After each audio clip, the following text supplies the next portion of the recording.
السلام علیکم۔ دعا یہ تو نہیں کہ جو مانگا ویسا ہی ملے، دعا تو یقین کا نام ہے، اس یقین کا کہ میرا رب جو عطا کرے گا وہ میرے لیے بہتر ہوگا، پھر میری چاہت ملے نہ ملے لیکن میرے رب کا انتخاب بہترین ہوگا۔ اور یقین یہ نہیں کہ جو مانگا بالکل ویسا نہ ملنے پر گیلے شکوے شکایتیں شروع۔ آخر یہ بھی تو سوچو، اگر کسی چیز کو تم سے دور کر دیا گیا تو ضرور اس میں اللہ کی کوئی مصلحت ہوگی۔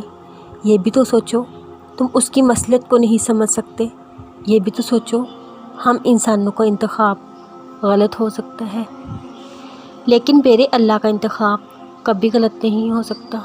دعا پر یقین تو یہی ہے، تم اللہ کے فیصلے کا احترام کرو، اس کی رضا میں راضی رہو، پھر تمہاری چاہ کے مطابق وہ چیز تمہیں ملے نہ ملے لیکن یہ یقین رکھو، اللہ جو چیز تمہیں عطا کرے گا وہ تمہارے لیے بہتر ہوگی، تمہاری اپنی چاہ سے کئی گنا زیادہ بہتر۔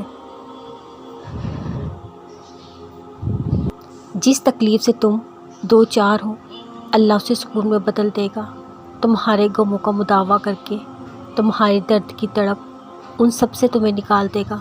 وہ اتنا لمبا آزما رہا ہے، تمہارا اجر بڑھا رہا ہے، وہ مستقل کسی تکلیف میں تمہیں مبتلا نہیں کرے گا، سب وقتی ہے، ختم ہو جائے گا، تم بس اللہ پہ بھروسہ رکھنا، وہ بہت مہربان ہے، اپنے کرم کی چادر تم پر بھی اڑا دے گا، صبر کی راہوں کو آسان کر کر تمہیں اور مضبوط بنا دے گا، اس سے مانگتے رہنا، وہ عطا کرے گا تمہیں، مایوسی کو دور کر کے بس توکل کی رسی کو تھام لینا۔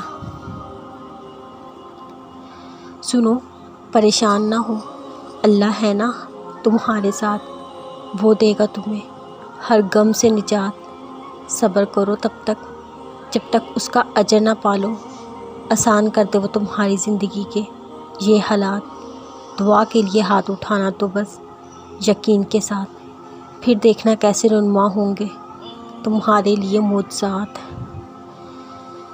دعائیں رد نہیں ہوتی، قبولیت کا درجہ پا لیتی ہیں، صبر اور یقین سے وہ تمہارا مقدر سنوار سکتی ہیں۔ مانگو اپنے رب سے، بے شمار مانگو، دعا میں وہ طاقت ہے جو معجزے کروا سکتی ہے۔ تمہاری دعاؤں کی قبولیت عرش سے یوں آئے گی، وہ کن فرمائے گا، روشنی تمہاری زندگی میں بھرتی جائے گی۔ دیکھو، وہ اللہ تو تم سے بہت محبت کرتا ہے، وہ یوں کرے گا اپنی رحمت تم پر، تمہاری ہر انشاءاللہ الحمدللہ بن جائے۔